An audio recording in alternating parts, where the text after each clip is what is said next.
Tashe shi me ake nufi da tashe? Profeso Bunza ya ce tashe ta samo asali ne daga kalmar tashi daga bacci. Su waye suke tashe? Tashe dai akasari yara ne suka fi yin ta lokacin azumi. Kuma yaran nan Hausawa sun kasa azumin nan kashi uku.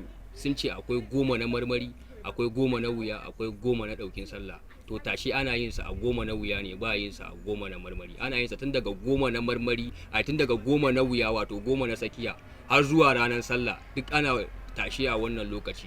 Yara kuma da suke tashen nan suna yawo ne lungu-lungu, anguwa-anguwa, kasuwanni daban-daban domin gudanar da tashe.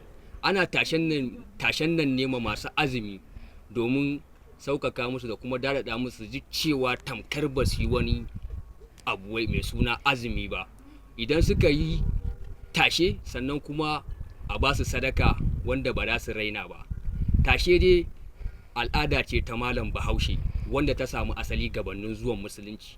Da kafin zuwan musulunci babu ita, amma zuwan addinin musulunci sai ya haifar da tashe, sai kuma Hausa suka rike ta tamkar tasu, kuma tasun nema sun rike ta. Dama ita al'adar malam Bahaushe cike take da abubuwan nishadantarwa da ƙayatarwa.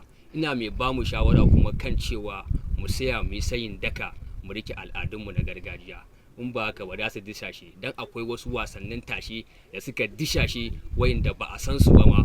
Akwai su, misali akwai wasan wiwi, ita ma wasar tashe ce wanda ake gabatarwa. Da yawa yara ma yanzu ba su santa ba.